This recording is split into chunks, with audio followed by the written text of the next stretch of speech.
Wherever you go, whatever you do, throw a little at it. Omax, Vest and Briefs.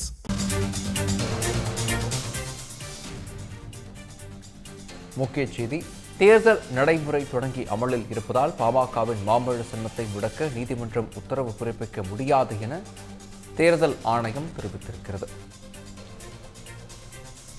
இந்திய தேர்தல் ஆணையம் தரப்பில் சென்னை உரிமையியல் நீதிமன்றத்தில் விளக்கம் அளிக்கப்பட்டு இருக்கிறது. இந்திய தேர்தல் ஆணையம் தரப்பில் சென்னை உரிமையியல் நீதிமன்றத்தில் விளக்கம் அளிக்கப்பட்டிருக்கிறது. பாமக தலைவராக தன்னை அறிவிக்கும் வரை மாம்பழ சின்னத்தை முடக்க கோரி ராமதாஸ் தொடர்ந்த வழக்கில் தீர்ப்பு ஒத்திவைக்கப்பட்டு இருக்கிறது. மாம்பழம் சின்னத்தை முடக்க முடியாது என தேர்தல் ஆணையம் தெரிவித்திருக்கிறது. பாமக சின்னம் யாருக்கு என்பது தொடர்பாக இன்று மாலைக்குள் தீர்ப்பளிக்கப்படும் என உரிமையியல் நீதிமன்றம் அறிவிப்பு வெளியிட்டிருக்கிறது. அன்புமணி அல்லது ராமதாஸ் என்ற தனி நபர்களுக்காக மாம்பழ சின்னம் ஒதுக்கீடு செய்யப்படவில்லை என தேர்தல் ஆணையம் விளக்கம் அளித்திருக்கிறது. தேர்தல் நடைமுறை தொடங்கி அமலில் இருப்பதால் பாமகவின் மாம்பழ சின்னத்தை முடக்க நீதிமன்றம் உத்தரவு பிறப்பிக்க முடியாது என தேர்தல் ஆணையம் தெரிவித்திருக்கிறது.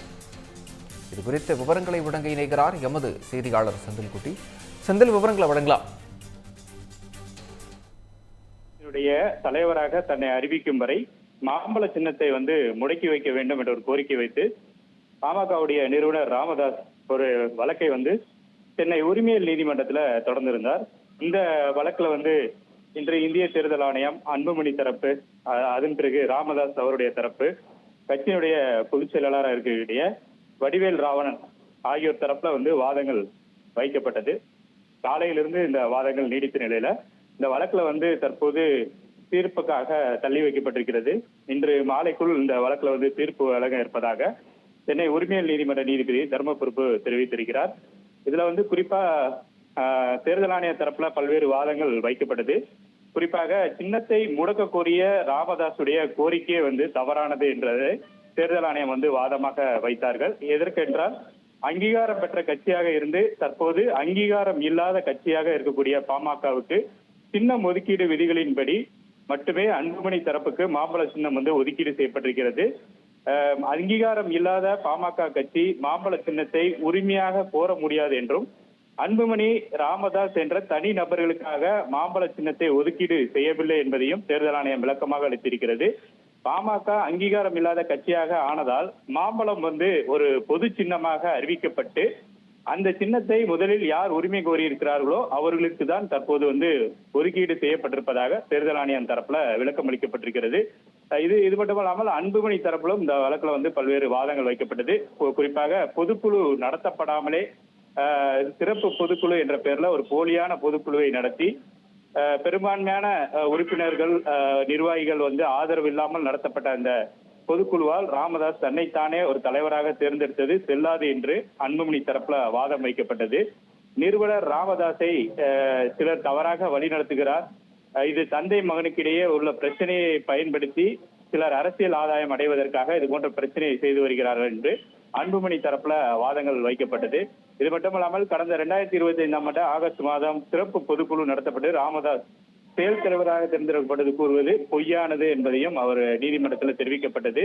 பொதுக்குழு நடத்துவதற்கு முன்பாக 21 நாட்களுக்கு முன் நிர்வாகிகளுக்கு அழைப்பு விடுத்து அதன் பின்பு பொதுக்குழு நடத்தப்பட வேண்டும். அப்படி கூட்டப்பட்டதற்கான ஆதாரங்களும் ஆவணங்களும் ராமதாஸ் நடத்திய அந்த பொதுக்குழு தொடர்பாக எந்த ஒரு ஆதாரங்களும் இல்லை என்பதை அன்புமணி தரப்புல நீதிமன்றத்தில் தெரிவிக்கப்பட்டது.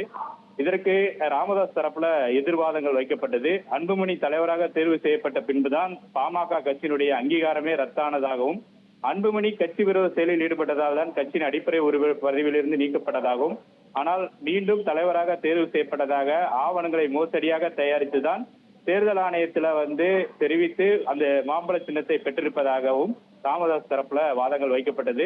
அன்புமணிக்கு மாம்பழ சின்னம் ஒதுக்க தேர்தல் ஆணையத்திற்கு ஏன் இவ்வளவு ஆர்வம் என்று தெரியவில்லை என்பதையும் ராமதாஸ் தரப்புல ஒரு விளக்கமாக அளிக்கப்பட்டது. டி நகரில் உள்ள அன்புமணியின் வீடு மற்றும் பாமகவினுடைய அலுவலகமாக தேர்தல் ஆணையம் எப்படி கருதியது என்பதையும் ராமதாஸ் அவருடைய தரப்பு வாதங்களின் போது தெரிவித்தார். அன்புமணியின் பதவிக்காலம் முடிந்தும் தேர்தல் ஆணையம் எப்படி அன்புமணியை தலைவராக ஏற்றது என்பது தெரியவில்லை என்பதையும் வாதங்களாக வைக்கப்பட்டது. மாம்பழ சின்னத்தை பயன்படுத்த அன்புமணிக்கு அனுமதி வழங்கக்கூடாது என்பதை ஒரு உத்தரவாக பிறப்பிக்க வேண்டும் என்று நீதிமன்றத்தில் ராமதாஸ் தரப்பு கோரிக்கை வைக்கப்பட்டது. இந்த வாதங்கள் அனைத்தும் நிறைவடைந்த நிலையில இந்த வாதங்களை கேட்ட நீதிபதி, சென்னை உரிமையியல் நீதிமன்ற நீதிபதி தர்மபிரபு இன்று மாலைக்குள் இந்த வழக்குல உரிய உத்தரவுகளை பிறப்பிப்பதாக தெரிவித்திருக்கிறார். அதே நேரத்தில் தேர்தல் ஆணையம் மாம்பழ சின்னத்தை முடக்க கோரிய அந்த கோரிக்கையே தவறானது என்பதை சுட்டிக்காட்டியிருக்கிறார்கள். அதில் நீதிமன்றம் எந்த ஒரு உத்தரவையும் தற்போது தேர்தல் நடைமுறைகள் அமலில் இருப்பதால் எந்த ஒரு உத்தரவையும் நீதிமன்றம் பிறப்பதற்கு அதிகாரம் இல்லை என்பதையும் தேர்தல் ஆணையம் விளக்கம் அளித்திருக்கிறது. அதனால் இரண்டு நபர்களுக்கிடையே உள்ள பிரச்சனையை மையமாக வைத்து மட்டுமே இந்த வழக்குல உத்தரவு பிறப்பிக்க முடியும். உரிமையல் பிரச்சனையாக இருப்பதால் அந்த விஷயத்தை மட்டுமே கருத்தில் எடுத்துக்கொள்ள வேண்டும் என்று தேர்தல் ஆணையம் தரப்புல ஒரு வாதங்கள் வைக்கப்பட்டு இந்த வழக்குல இன்று மாலைக்குள் தீர்ப்பு வழங்கப்பட இருக்கிறது. விவரங்களுக்கு நன்றி செந்தில்குட்டி.